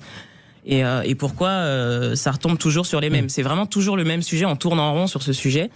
On rappelle le clin d'œil taxe carbone, je le rappelle à nos auditeurs, Priscilla Ludowski, oui, c'est celle des gilets jaunes, bien sûr. Allez-y, Priscilla. Qui avait beaucoup pesté sur les inégalités dans la taxation. Et donc taxer sans nuance, c'est punitif. C'est assez juste. Qu'est-ce que vous en pensez, Redéchiche? Taxer sans nuance, pardon, je vais y arriver. C'est punitif. À savoir quand même, Ryanair, ils avaient déjà commencé à supprimer des vols en d'octobre 2020 au printemps 2021 pendant l'épidémie de Covid. Oui, excellente remarque, parce que on murmure que Ryanair a profité de cette annonce d'augmentation de la taxe pour supprimer ces trois lignes. Ils attendaient ça un petit peu, quoi. Ils ont profité un peu d'un effet d'aubaine. C'est ce qu'ils se disent de plus en plus, même dans les rangs du gouvernement d'ailleurs. Alors moi je trouve qu'elle est plutôt souhaitable, cette hausse de taxe, parce qu'on est dans une époque où le gouvernement recherche des moyens. Il le cherche par tous les moyens, justement. Donc pourquoi pas une hausse qui effectivement, ça peut paraître tout de suite une nouvelle taxe, mais je pense que quelqu'un qui veut vraiment prendre l'avion, ça peut paraître un peu brut de décoffrage, ce que je veux dire, quelqu'un qui veut vraiment prendre l'avion ne va pas vraiment regarder sur les 15 € d'augmentation de cette taxe. Bah, ça dépend qui, hein. Non, mais c'est parlons vrai. Je dis moi, je vous parlez avec votre cœur et faites-le. Mais quand quelqu'un prend un billet d'avion, est décidé à voyager en avion, ce n'est pas, je pense, l'augmentation de 15 €. Ça va peut-être l'énerver sur le moment, mais il va pas y renoncer, vous voyez, il va pas y renoncer. Donc moi, je trouve que elle est peut-être pas, elle est même nécessaire, parce qu'en plus, on cherche aussi des fonds pour justement tout ce qui est transport décarbonaré, comment j'ai oublié le nom d'ailleurs. Carbonara, c'est autre chose. Pour les pâtes, excusez-moi. Décarbonisé. Oui, Judith, je suis fatigué comme vous. Alors, Christophe Fauvel, qui est donc président de la Chambre de commerce et d'industrie de Dordogne, donc directement impacté par cette décision de Ryanair à Bergerac. Oui. Christophe Fauvel, quelles sont les conséquences économiques de ce renoncement de Ryanair et donc indirectement à cette hausse de la taxe ? Alors, je veux tout d'abord limiter un peu les conséquences de cette décision, puisque aujourd'hui, Ryanair a annoncé pour 3 aéroports, Strasbourg, Brive et Bergerac, la fermeture des lignes pendant la période hivernale. Nous sommes un aéroport très saisonnier. Dans la période hivernale, c'est à peu près 10% du trafic annuel. Donc, c'est relativement limité en termes d'impact. Ce qui nous inquiète, c'est la suite, parce que le gouvernement a maintenu son idée d'augmenter la taxe, cette fameuse taxe dont on parle tous ensemble en ce moment. Est-ce que Ryanair va maintenir ses menaces, puisque nous avions tous reçu un courrier de Ryanair il y a 3 mois de ça, en disant qu'ils envisageaient de se retirer carrément du marché français. Aujourd'hui, on n'en est pas là. Ils ont choisi 3 aéroports, dont le nôtre, pour fermer les lignes pendant la période hivernale. C'est quoi? C'est un coup de com', un petit peu ce que vous disiez, René Chiche, hein, vous le sentez comme ça, Christophe Fauvel? C'est un coup de semonce supplémentaire, avant peut-être exécution définitive. Voilà. On parlait justement, alors René dit avec son cœur, hein, bien sûr, oui, 15 €, c'est vrai que si on s'offre un voyage en avion pour partir en vacances, a priori, c'est qu'on a un petit peu d'argent. Mais au-delà de ça, vous, à Bergerac, cet aéroport, pour les gens qui travaillent et qui doivent commercer, il est vital ? Oui, absolument. Il est vital. Bon, il y a des salariés qui travaillent. En pleine saison, il y a une centaine de salariés qui travaillent. Et puis, il y a un retour sur l'économie départementale à travers cette plateforme qui est très importante, puisque les gens viennent en séjour environ entre 3 et 5 jours. Et pendant ces 3 et 5 jours, ils consomment, ils achètent, quelquefois de l'immobilier. Et donc, on a calculé que c'est un rapport à peu près de 80 à 100 millions d'euros par an qui est reversé dans l'économie départementale grâce à ces lignes aériennes qui se posent à Bergerac. Qui plus est, la SNCF n'est pas, j'allais dire, le mieux desservi à Bergerac qui est en Dordogne. Donc on a bien besoin d'être connecté à d'autres territoires à travers ces lignes aériennes. Priscilla Ludowski, vous avez une question à poser. Oui, je me pose la question de votre stratégie de préparation à la transition. Parce que c'est vrai qu'on dénonce beaucoup les taxations et tout ça, mais enfin, je veux dire, c'est pas nouveau que cette transition elle est sur le tapis depuis un certain moment. Qu'est-ce que vous faites pour vous préparer à ça? Parce que les métiers sont en danger, il y a un souci sur l'économie locale, mais comment vous vous préparez à une éventuelle réduction de l'activité en fait en elle-même? Puisque je pense que c'est vers ça que le gouvernement tend. Alors, difficilement, parce que moi, ce que je vois, c'est que les gens, ils prennent quand même l'avion parce que le train, c'est plus cher, ce qui est absolument pas normal. Et finalement, les familles voyagent aussi de moins en moins, parce que je suis pas totalement d'accord que quand il y a un petit peu de sous en plus, on y va quand même. Ça dépend combien il y a d'enfants. Voilà, il y a des familles qui voyagent. Et on voit que 5 x 15, ça fait tout de suite beaucoup. Et on voit surtout qu'elles changent leurs habitudes. Elles vont plus aller tous les ans, elles vont aller tous les 3 ans, ou elles vont envoyer que les enfants. Enfin, moi, je fais exprès de vous parler de Wallis et Futuna, parce qu'un billet, c'est 2500 € minimum, jusqu'à 5000, en fonction des dates. Enfin, donc tout le monde n'a pas forcément les moyens de prendre l'avion, mais on sait qu'on tend vers plus de sobriété, comme j'ai entendu. Donc comment vous vous préparez à ça? Christophe Fauvel. Alors nous, malheureusement, on s'y prépare pas parce que si on avait eu trouvé des alternatives à Ryanair, qui est quand même une des grosses compagnies européennes, on l'aurait fait, bien entendu. Sauf qu'on ne remplace pas une compagnie qui tient 75% de votre trafic annuel, puisque on fait 250 000 passagers à Bergerac et Ryanair occupe 75% du trafic. Ah ouais. C'est pas par plaisir qu'on subit cette écrasante, majorité de Ryanair dans notre trafic. Et malheureusement, on a 4 autres compagnies dont British Airways, mais qui génèrent des flux de passagers bien moindres que ceux de Ryanair. Ryanair, c'est un leader et pour les territoires, et Bergerac n'est pas le seul aéroport concerné. Quand Ryanair s'installe, c'est un formidable appel d'air pour la plateforme sur laquelle le Ryanair officie. Vous êtes comparable un peu au cas de Brive, hein, bien sûr, sur la desserte notamment. Les vols emmènent les passagers depuis Bergerac jusqu'où? Paris ou pas que? Non, on n'a aucune ligne intérieure depuis Bergerac. Nous sommes un aéroport dit d'import, c'est-à-dire qu'on importe des passagers de capitales européennes ou de lieux européens et qui viennent en Dordogne pour des séjours moyens à courte durée et donc qui viennent consommer. On n'a pas de ligne l'alternative transport, c'est quoi? L'alternative à l'avion? Voilà. Ouais, le train, il n'y en a pas beaucoup. Ben non, malheureusement, quand on parle de supprimer et comment on se prépare, on subira de plein fouet. Si une telle décision devait être prise, ça serait vraiment très très très néfaste pour notre territoire parce qu'on ne peut pas s'y préparer.